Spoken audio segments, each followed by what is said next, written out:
I want to give thanks for life. You want to love black people. I'm going to say, you're the provider, Celestia, the Almighty Eye. Joe! Rastafari live on the meaning of the heart of our flesh. Palonji, get the place of fire, rises high.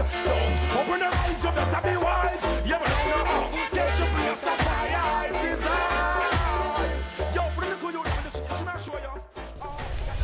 First of all, welcome. This is Catcha Fyah, episode number 1. We're recording right here from the River Van Stan in Bridgetown, Barbados. I'm your host, Scorcher, and coming up, we're going to be looking at a number of issues, not just on this program, but in the coming weeks, highlighting positives as well. On this particular program, you're going to meet Kirk Edwards. That's a West Indies player sent home recently from the Barbados team. We're going to speak briefly about that. We're also going to see some music videos as well. Here's the first video coming up on the program. Everybody talking about Chronics right now. Here comes trouble. So when we come back, we're going to tell you all about what's happening on Catcha Fyah for this season. Welcome. Why? Hey. Chronics, left and right. Just soldiers are come, left and right. Hey. Ooh, yeah. Ah, boy. And them say, here comes trouble, here comes the danger. Sent by the Savior, welcome the Rasta youths. I start recruit soldiers for Selassie army. Ay. Here comes trouble, here comes the danger. Welcome the Savior, welcome the Rasta youths. You're not for axes who at the general issue in a warning. Job people them a ball, said them tired of mediocre. Evil a go fall when we tried in Ethiopia. Me leaving from down, cause them life no easy boat. Even Bantan said it's not an easy road. Operation occupy the motherland, calling all soldiers to kindly trod along. From creation, he writing a job plan, but Chronics can't do it alone. So I'm recruiting soldiers coming from near and far. I choose executing Selassie works and be Rastafari true. And them say, here comes trouble, here comes the danger. Sent by the Savior, welcome the Rasta youths. I'm gonna start recruit soldiers for Selassie army. Ay. Here comes trouble, here comes the danger. Welcome the Savior, welcome the Rasta youths. You're not for axes who are the general issue in a warning, boy.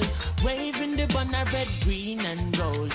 It is such a honor prophecies unfold. Discovered on stones, on trees and scrolls. And even in the stories that Jesus told. Whoa. Rasta youth must inherit the earth. Can't sit down, Jaja send me fi work. Bring the fire in a room, Jaja send me fi purge. But I can't do it alone. Rasta recruiting soldiers coming from near and far. I choose executing Selassie works and be Rastafari choose.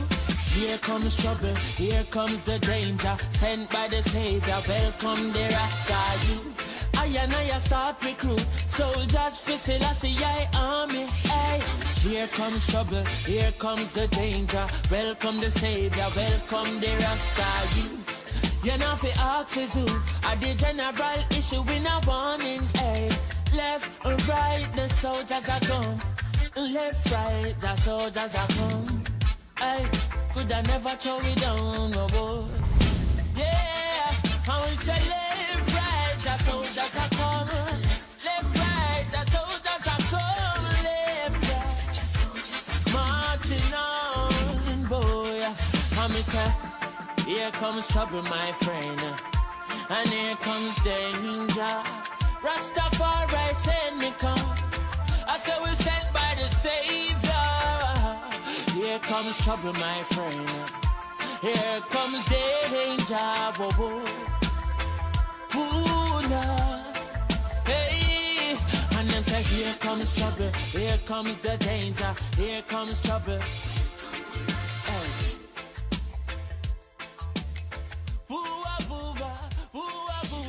Here comes trouble. Here comes the danger. Sent by the Savior. Welcome the Rasta.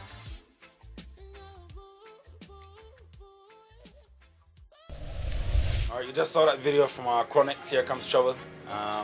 Yeah, Kurt, we put that tune there for a reason. You're the guy that sent all the controversy right now. So first of all, welcome to the program, Catcha Fyah, episode number 1. What's been happening? All is well. I don't want to be known as a troublesome guy. I never actually had a record for being troublesome. Never was in the red, never was in the black. So, well, always in the black, but in terms of trouble, never been reported or anything. So it's kind of a baffling situation, for me actually to be viewed as a troublesome guy already. But whatever comes, you have to take it. But let's put this in perspective. Currently, right now as we're speaking, the Barbados team is playing in the Nagico Super 50 in Trinidad, and the final. The game is ongoing as we're doing this interview right now. I don't like to put a timeline on the interviews, but I think it's important that we mention that you would have been in that final had you not been sent home. You're here, you're doing an interview. How do you feel not being in that final right now? It's something that I came to grips with over the last, week and a half or so. But I more feel for the people, the fans that I have who are meeting me on the streets and saying to me, "Well, Kirk, we were really looking forward to you batting, and it's a real shame that you've been sent home for such a silly matter, But that's just what it is. I have to accept that and deal with it and move on. But like I said, I really take pride and I really enjoy representing these beautiful people home and abroad, because it's not only like I'm representing Barbadian people, I represent people all over the world. So it would be nice to be on show tonight and actually bringing it home for the country. I see the guys are doing really well. Dwayne Smith batted really well. Sorry he didn't got his 100 today, but I'm supporting the guys full 100. Okay, that said, hopefully by the time the interview's over they would have won the game.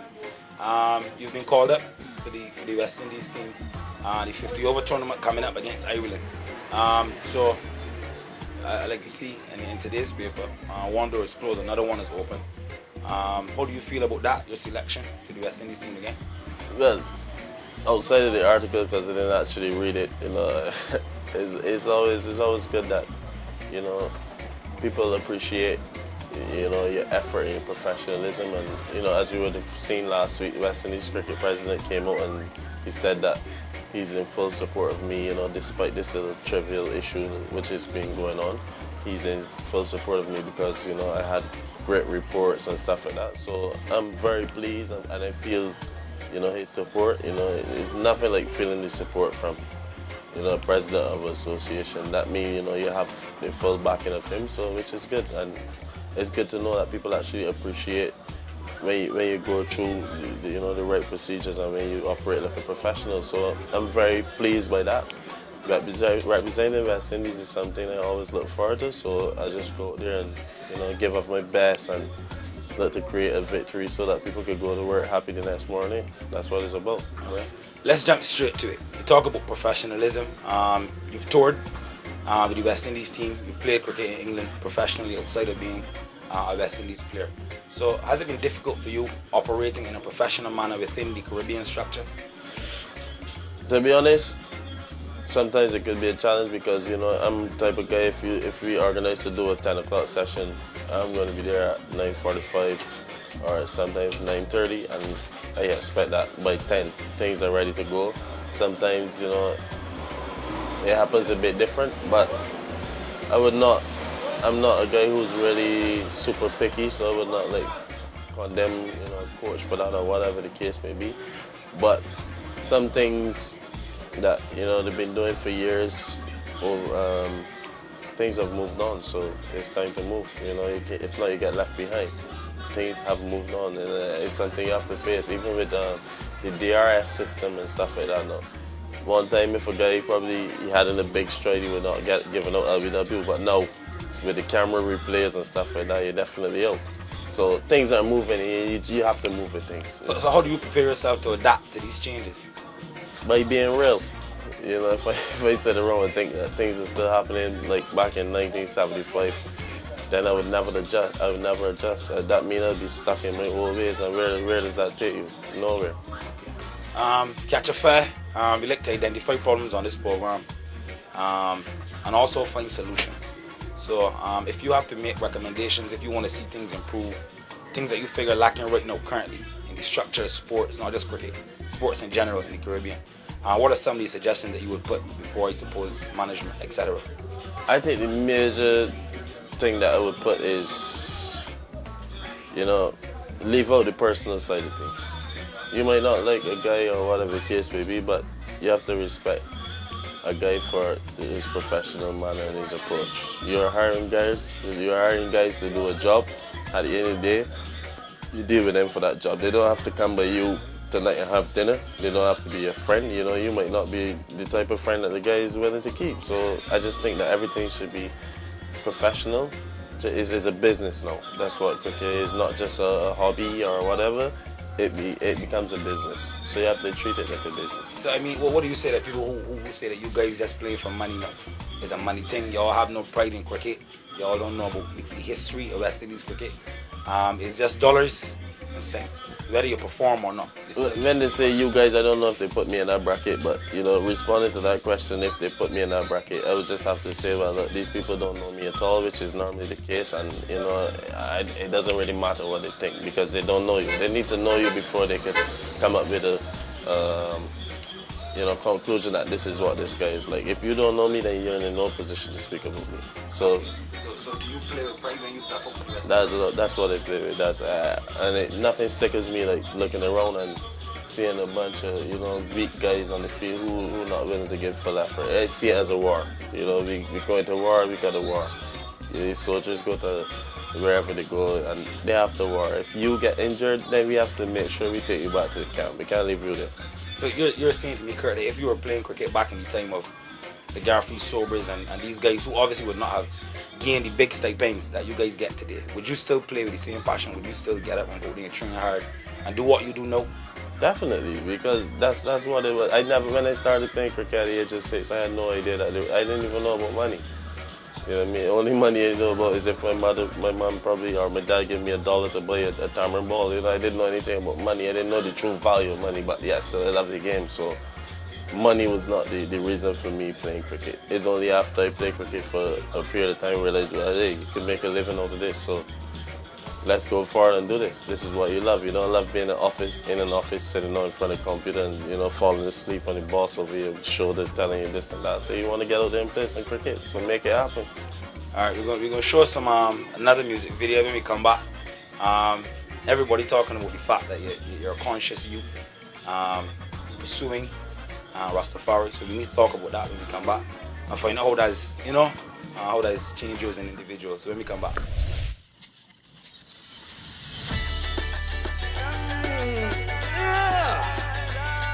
What a beautiful morning, yeah! I hear the birds chirping, my greens smelling good, feeling like I should. Wow! Hey, so me jump out of bed, roll up, toothbrush to me teeth, now comb to me dreads, wash off my face, then I full speed ahead, on to me garden, me keep me fed, there you watch how I never do with a couple fly keg, leave a life teeth to keep me content, intoxicated by the incense of scriptures I chant to all a reverend. I say, woke up this morning feeling so glad. The world is yours for the taking. Said a little voice in my head, in my head. The world is yours for the taking. Said a little voice in my head. And so me touching at the streets and I nothing but love the old and the young. Stretch forth for a hug. Sing a couple songs before you know it, them a jump. I got something for the ladies and also tugs. Raga card, but I heart a love. The way them see the natty skang, them bully feel natty drunk. But the harder call them know say Jesse Royal and a punk. And the higher set a skunk full up in a me love. I say, woke up this morning feeling so glad. The world is yours for the taking. Said a little voice in my head, in my head. The world is yours for the taking. Said a little voice in my head. Feeling blessed, got no time for stress. Oh yeah. Feeling blessed, got no time for stress.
enough cricket for now.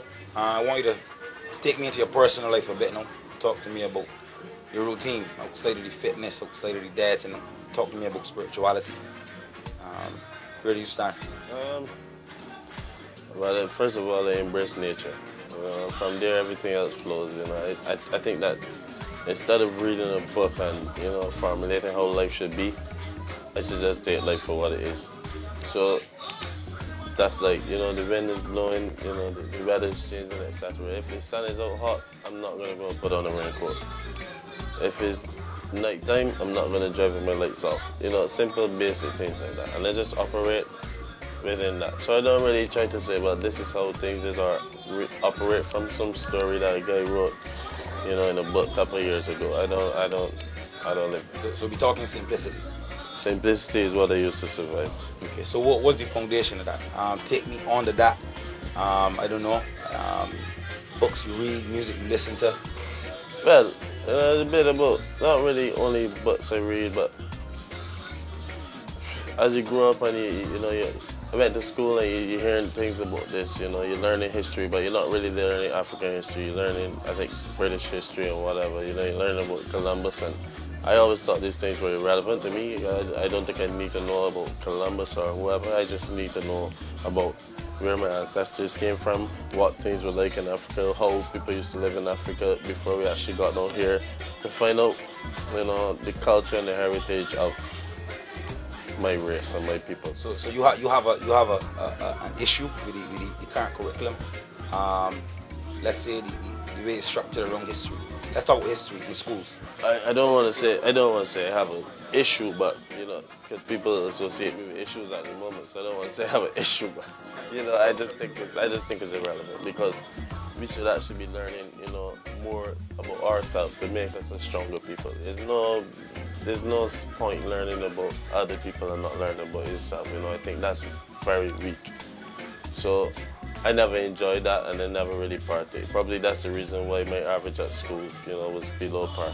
Because certain subjects that I was not interested in, I didn't, take pride in doing. But the ones that I really enjoyed and really saw a reason for, I did with full pride.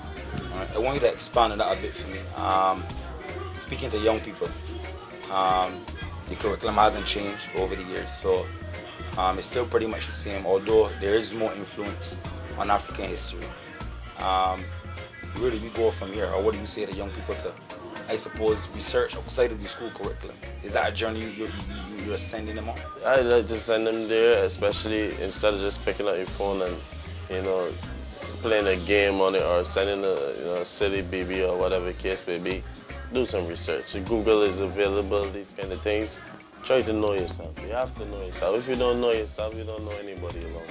And that's the real base of living. You have to know yourself. You have to know to deal with yourself before you can deal with your brother or your sister. And that's exactly what it's about. All right, I think this is the perfect time to catch a music video. So we'll be right back in a minute.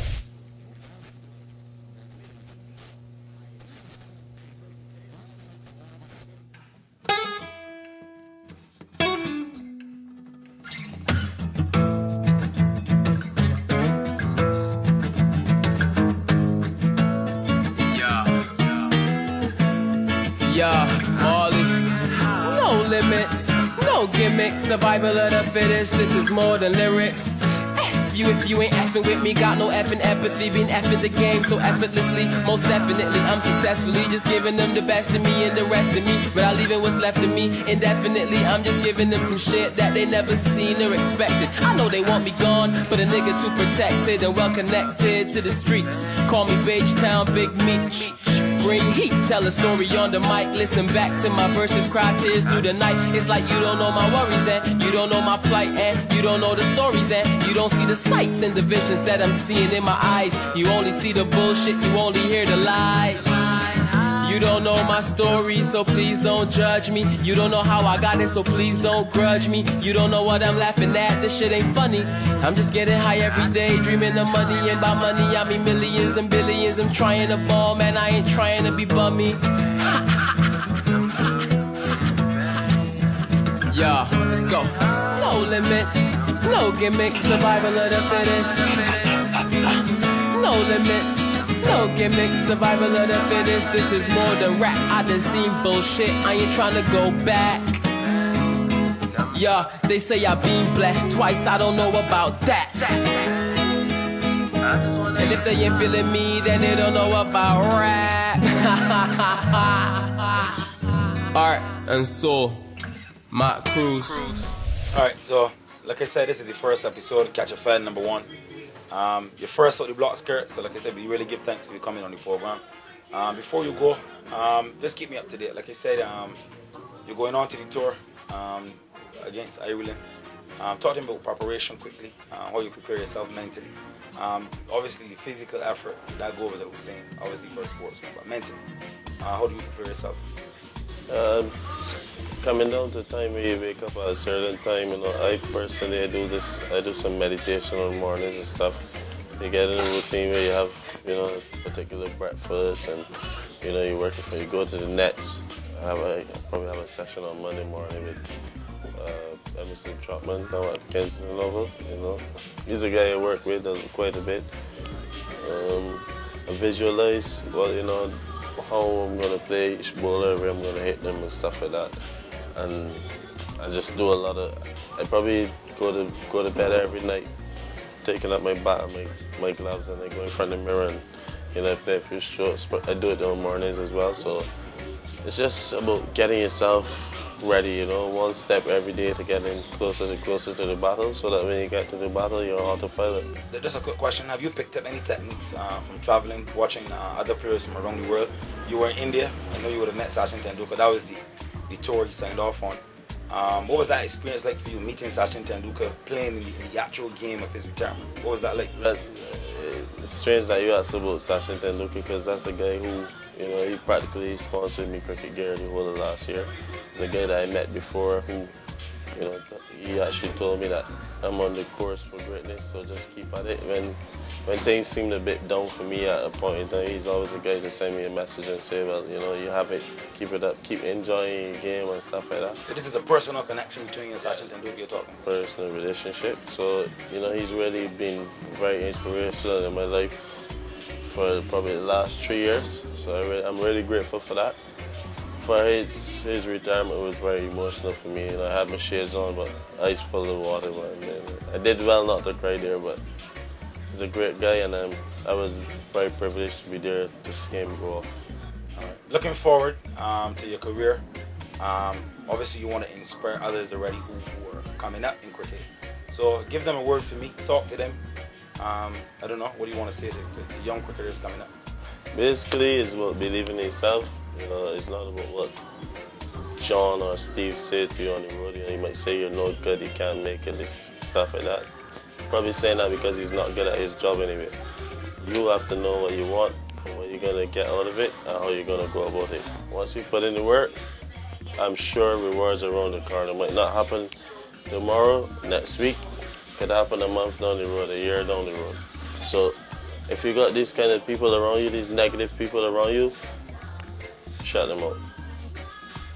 That's the final word. Shut them out, Kirk. Yeah, not cutting it. Get rid of it. Only the strong survive. Survival of the fittest. Big respect to Exodus Rootswear. That's a major sponsor of this program. Nikolai Charles, that's the person that designed the shirts. He's also a cricketer as well. That's my most recent sponsor, you know. It's good stuff. Good movement stuff. of job people, the upper echelon. We're going to close out this first program with one more video. I'm going to beg the producer for, you know, just a little slot. This is Ben 10, Only the Strong Survive. We out of here. Let me do this one for the poor people. Hey, folks! This one outside the box. It's Ben.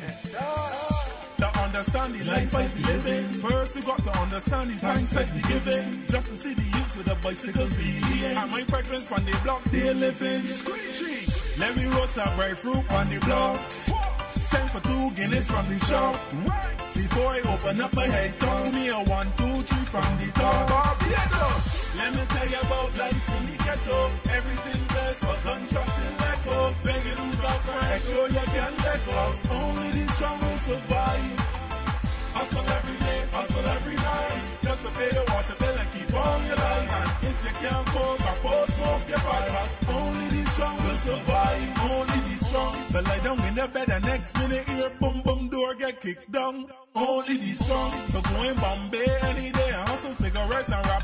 one tongue. Only the strong could eat to eclipse this skip a little water when the day come. Only the strong could maintain a humble vibe even though they want to see a drunk. Let me tell you about life in the ghetto. Everything plays for gunshots till let go. Bang and lose that make sure you can let go. Only the strong will survive. Hustle every day, hustle every night, just to pay your water bill and keep on your life. And if you can't cope, smoke your pipe. Only the strong will survive. Every day the same things getting better. To be honest, my palate and my throat ain't feeling better. So you gotta do it takes, limit your mistakes in order to keep your head above water. This life is not easy. You might got to wash your clothes with sleazy. Poor people, I know you feel when you really feel like you hit the lottery just to feed your family. Let me tell you about life in the ghetto. Everything plays for gunshots till let go. Bang and lose that make sure you can let go. Only the strong will survive.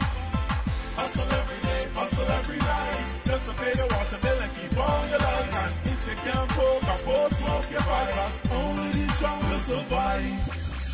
To understand the life I be living, first you got to understand the thanks I be giving. Just to see the youths with the bicycles wheeling, and my brethren on the block they living. Screechy, let me roast a breadfruit on the block. Send for 2 Guinness from the shop. Before I open up my head, talk to me a 1, 2, 3 from the top.